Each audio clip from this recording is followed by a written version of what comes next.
سلام ጸጋን ጎይታና ኢየሱስ ክርስቶስ መሰኻትኩም ይኹን እናበልኩ በሰላም ኢየሱስ ክርስቶስ አብዘለኹሞ በጽሐኩም ርሑስ በዓለ ሆሳዕና ይበረልና ናይሎሚ አስተንትኖና ሓጎስ ህዝብን ንብዓት ኢየሱስ ክርስቶስን አብዝብል አርእስቲ ብዛዕባ መንባዕ ኢየሱስ ክርስቶስ ንስለ ኢየሩሳሌም ክርኢና እትናይ ኢየሱስ ክርስቶስ ናብ ኢየሩሳሌም በዓወት ክብሪ ብምእታው ብፍላይ ኣብ ወንጌል ሉቃስ 19 ካብ ፍቕዲ 28 ክሳብ 44 ኣብ ዝተገልጸ ካብቶም ኣዝዮም ተንከፍትን ተጻረርትን ክፋላት ወንጌል እዩ።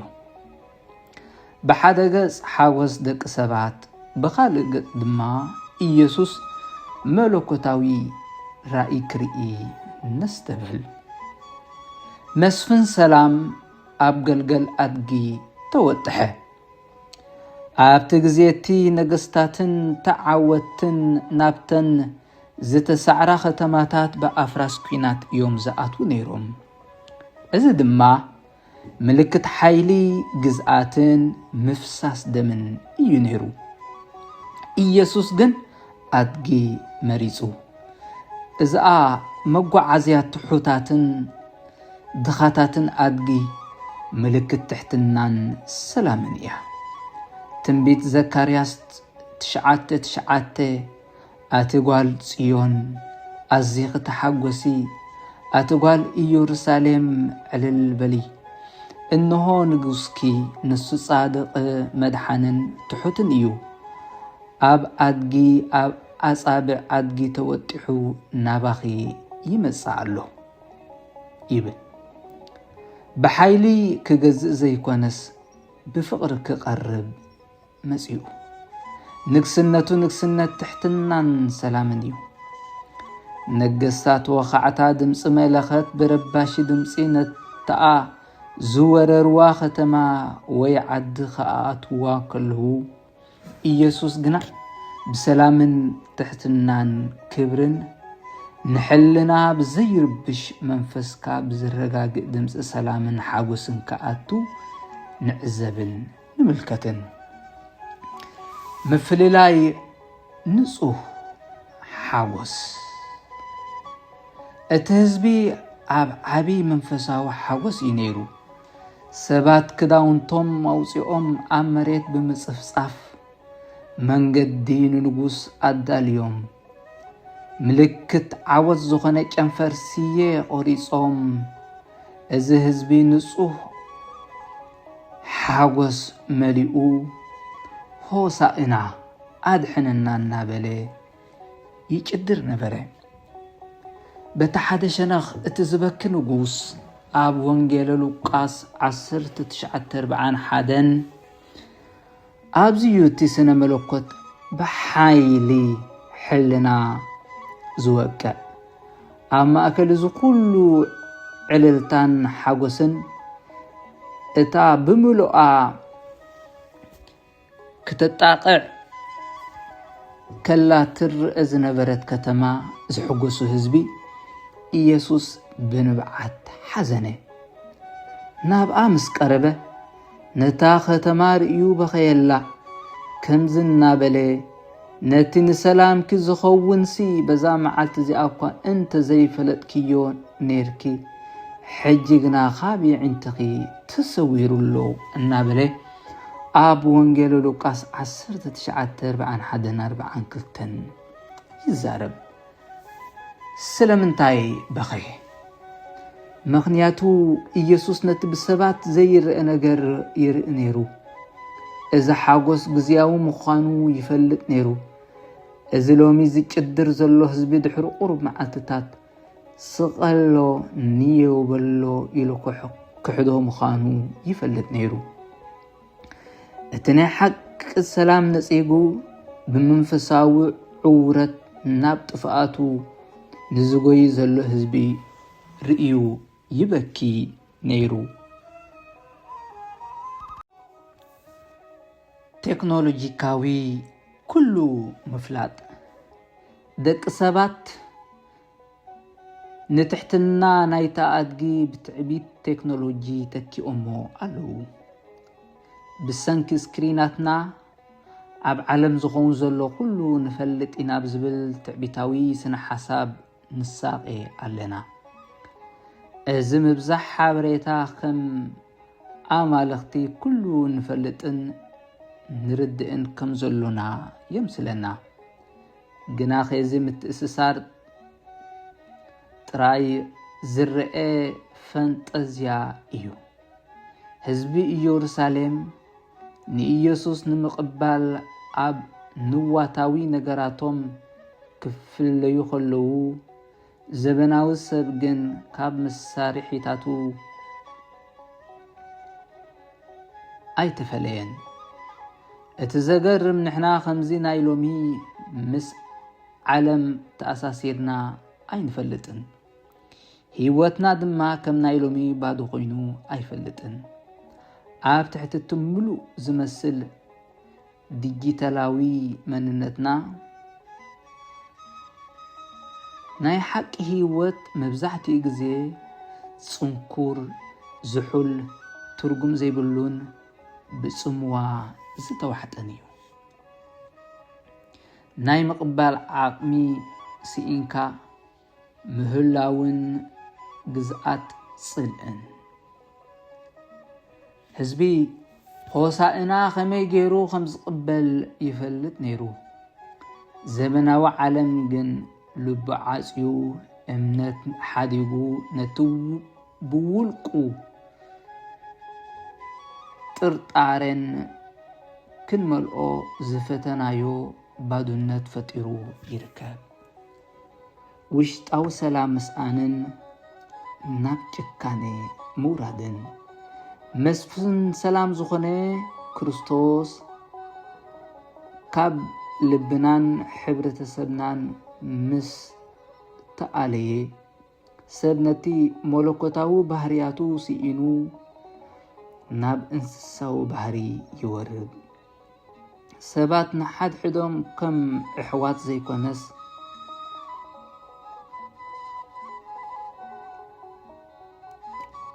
ከም ጸላኢ ይረኣዩ ውሽጣዊ ሰላም ዘይብሉ ሰብ ኣብ ልዕሊ ካልኦት ሰላም ክፈጥር ኣይክእልን እዩ ፍልልይ ስነ ሓሳብ ከም ሓድሽ ጣዖት ኣብዚ ዘበን ፍልልያት ስነ ሓሳብ ልክዕ ከም ጣዖት ኮይኑ ኣሎ ኣብ ሶሻል ሚድያ ማሕበራዊ መራኸቢታት ሓደ ሰብ ካብቲ ናትና ዝተፈለየ ርእይቶ ወይ ኣረኣእያ ስለ ዝሓዘ ጥራይ ከም ጸላኢ ይቁጸር ናይ ሓሳብ ክትዕ ዝነበረ ቀደም ተሪፉ ሎሚ ሰባት ብቃላት ይቃተሉ ይካፍኡን ሕድሕድ ይነጻጸጉን ኣለዉ እዚ ድማ ፍቕሪ ዝበኾሮ ብትዕቢት ዝዓወረ ኣእምሮ ውፅኢት እዩ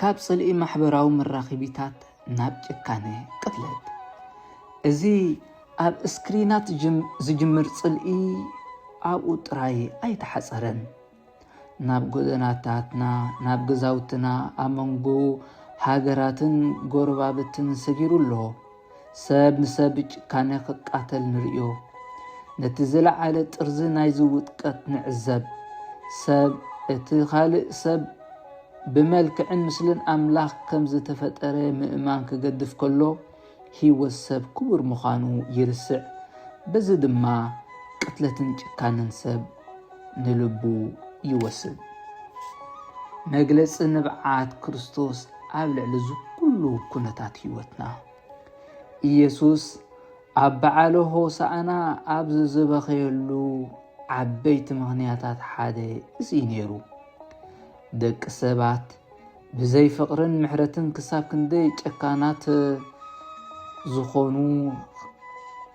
ዝኾኑ ኣቐዲሙ ይርኢ ነበረ ነቲ ንሰላም ክዝኸውን ሲ ምፍላጥ ሲኢንኪ ክብል እንከሎ ነብዚ ሕጂ ንርእዮ ዘለና ጭካነ ዝመልኦ ኩናት ብሰንኪ ስነ ሓሳብ ዝመጽእ ምትህልላኽ ዝምልከት ሰባት ቴክኖሎጂ ፈጢሮም ዓለም ብሓበሬታ መሊኣ ክንሳ ሓው ንሓው ዘየጥፍኣሉ ጥበብ ግን ክረኽቡ ይከኣሉን። መሸፈኒ ውሽጣዊ ስምብራት ሎሚ ሰብ ብቴክኖሎጂን ብሳይንስን ብዙሕ ስለ ዝፈልጥ ኩሉ ንፈልጥ ኢና ብዝብል ናይ ትዕቢት መንፈስ ይሳቐ። ግና ኸዚ ትዕቢት እዚ ነቲ ኣብ ውሽጢ ዘሎ ዓብ ባዶነት ፍርሕን ንምሕባእ ዝጥቀመሉ መሸፈንን ማስክ ጥራይ እዩ። ኣብ ደጋዊ ትርኢት ብሓበሬታ ዝጸገበን ርእሰ ተኣማንነት ዘለዎን ይመስል፣ ኣብ ውሽጡ ግን ዝተሰበረን ዝደኸመን ነፍሲ ተሰኪሙ ዘሎ ሰብ እዩ።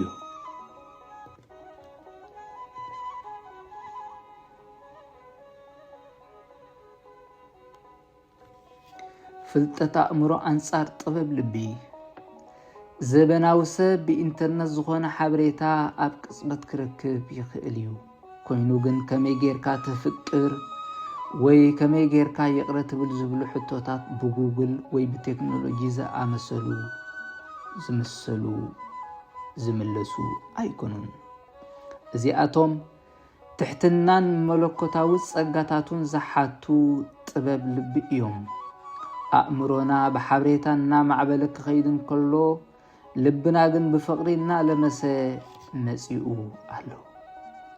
ብጻይካ ናይ ምቕባል ዓቕሚ ምስኣን ትዕቢት ንሰብ ኣብ ዙርያኡ መንደቕ ከም ዝሃንጽ እዩ ዝገብሮ። ሓደ ኩሉ እፈልጥ የዝብል ሰብ ንኻልኦት ሰባት ንምስማዕን ንምቕባልን ትዕግስቲ የብሉን። ብሰንኪ እዚ ድማ እቲ ዘበናዊ ሰብ ምስ ብጻዩ፣ ጎረቤቱ፣ መሳርሕቱ ወይ ስድራ ቤቱ ዘለዎ ርክብ ዝሑልን ላዕልን ኮይኑ ኣሎ። ሰባት በኣካል ኣብ ሓደ ከተማ እናነበሩ ብመንፈስ ግን ኣብ ዝተፈላለየ ደሴት ከም ዝነብሩ ዘለዉ እዮም። ናብ ፍጹም ተስፋ ምቑራጽ ሰብ ብተፈጥሮኡ ንፍቕርን ንሕድገትን እዩ ተፈጢሩ። ሓቢርካ ናይ ምንባር ጸጋ ኣለዎ። ነዚኦም ምዝስእን ድማ ህይወቱ ትርጉም የብሉን። እቲ ተስፋ ዝቆረጹ እቶም ተስፋ ዝቆረጹ ነፍሳት ምኽንያቱ ሓደ ሰብ ኩሉ ዓለማዊ ፍልጠትን ንብረትን ሃልይዎ ግን ከዓ ክተፍቅሮን ዘፍቅሮን ዝኽእል ልቢ ምስ ዘይህልዎ መወዳእታኡ ጸልባትን ተስፋ ምቑራጽን እዩ ዝኸውን። ስነ መለኮታዊ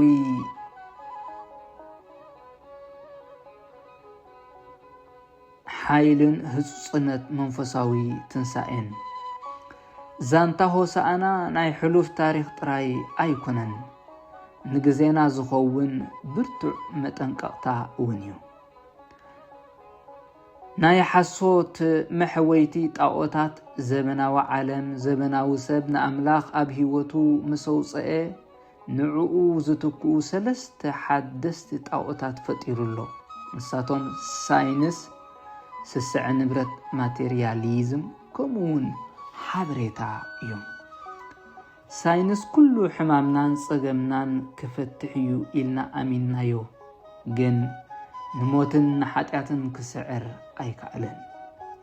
ምብዛሕ ንብረት ሃብቲ ምስ እንእክብ ሓጎስ ንረክብ መሲሉና፣ ግን ንስስዕና ክንዕግቦ ኣይከኣልና። ሓበሬታ ኩሉ ምስ እንፈልጥ ሰላም ንረክብ መሲሉና፣ ግን ኣብ ክንዲ ሰላም ራዕዲ ፈጢሩልና። እዚኣቶም ንሰብ ደጋዊ ምቾት ክህቦ ይኽእሉ ይኾኑ፣ ንነፍሱ ግን ክሕድስዋ ኣይክእሉን እዮም። እዚ እዩ እቲ ውድቀት ርእሰ ብቕዓት ንብሎ። ጻውዒት ንምፍልላይ እቲ ኣብ ኢየሩሳሌም ዘንጸባርቕ ዝነበረ ናይ ሓቂ ሓጎስን ምፍልላይ ይሓትት። ንጸጋ ቦታ ንምሃብ ነዚ ዘበናዊ ክዳውንትና ማለት ትዕቢትና ፍጹም ርግጽኝነትና ኣብ እስክሪናት ዘሎና ጽግዕትኝነት ክንድርብዮ ኣለና።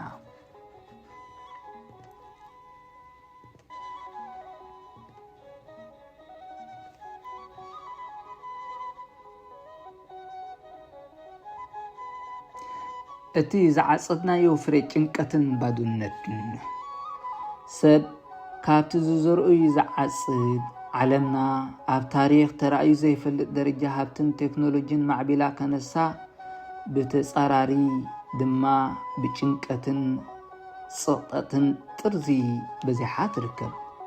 ስለምንታይ?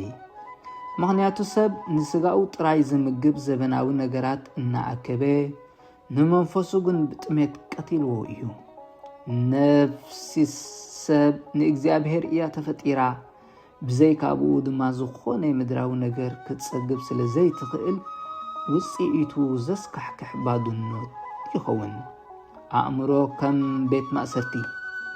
እዛ ኣእምሮ ብዘይ መንፈሳውነት ቤት ማእሰርቲ ትኸውን እትብል ሓረግ ኣዝያ ሓያል እያ።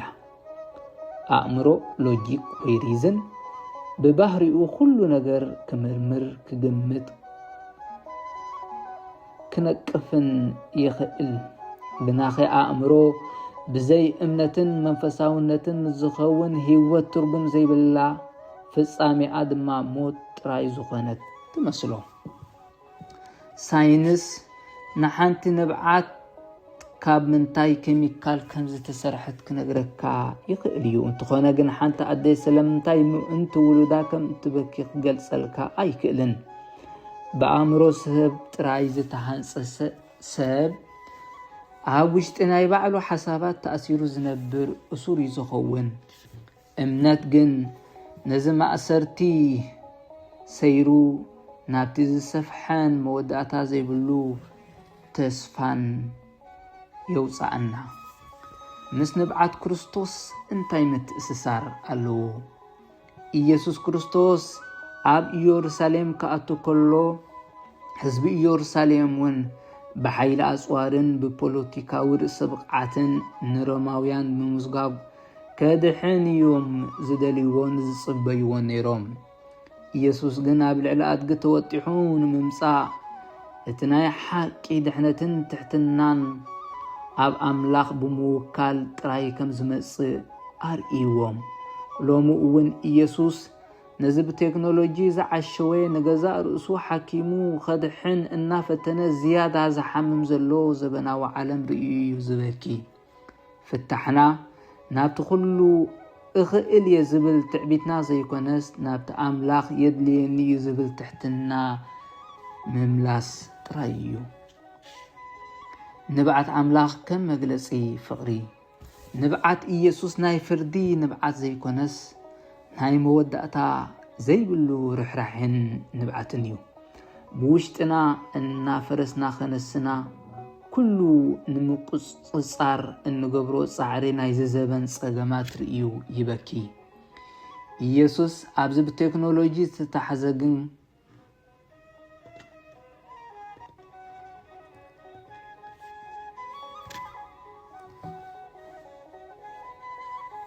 ባዶ ዝኾነ ህይወትና ያእትሎ ብቴክኖሎጂያዊ ሰረገላ ኩናት ዘይኮነስ ብስቕታን ብትሕትናን እዩ ዝመጽእ ዘሎ። እቲ ዝበልዓና ዘሎ ግጭታትን ጽልእን ርእዩ መልእኽቱ ካብ ቅድሚ ሕጂ ንላዕሊ ብዓውታ ይስማዕ ኣሎ። ሰንበተ ሆሳእና ነዚ ሓበሬታ ዝጸገበ ግን ከዓ ትርጉም ህይወት ዝጠመየ ሕብረተሰብ ዝሓትት ሕቶ ኣዝዩ ኣገዳሲ እዩ። ኣእምሮና ክሳብ እንስእን ኣብ እስክሪናትና ምጥማት ክንቅጽል ዲና ወይስ ነቲ ሰላም ክህበና ዝመጽእ ዘሎ ምእንቲ ኸነለልዮ ኣብ መወዳእታ የዒንትና ንላዕሊ ቋሕ ኣቢልና ክነብዕል ኢና? ክብሪ እምነትን ሃይማኖትን ባህልን ስነ ስርዓትን ጠፊኡ ኣሎ ሰባት ንርእሶም ንኻልኦት ብዘይ ምኽባር ይሳቅዩ ኣለዉ ሰባት ከመይ ገይሮም ሓሳቦም ከም ዝገልጹ ጠፊኡዎም ኣሎ ዕርክነት ሕውነት ወይ ስድራ ቤት ንምብታኽ ኣይፈርሁን ቅንዕን ዘይት ምትእምማንን ነጊሱ ንሓድነት ክርስትና ይመቃቅሎ ኣሎ ኢየሱስ በዚ ውሽጣዊ ስምብራት ይበክል ኣሎ እታ ውሽጣዊት ኢየሩሳሌም ባዶ ኮይና ኣላ ሰባት ንኣምላኽ ኣይደልይዎን እዮም ህይወት ብዘይ ኣምላኽ ባዶ እያ ሰባት ድማ ጭኑቃትን መጻኢ ዘይብሎምን ፍጡራት ኮይኖም ይነብሩ እሞ ነብዓት ኢየሱስ ፍቅሪ ምዃኑ ተረዲእና ነቲ ብፍቅሪ ስለ ኢየሩሳሌም ዝበኸየ ኣምላኽ بفقر تماريخنا نملسو رحوس بعل هوسأنا حاوهم أدوناي تصفو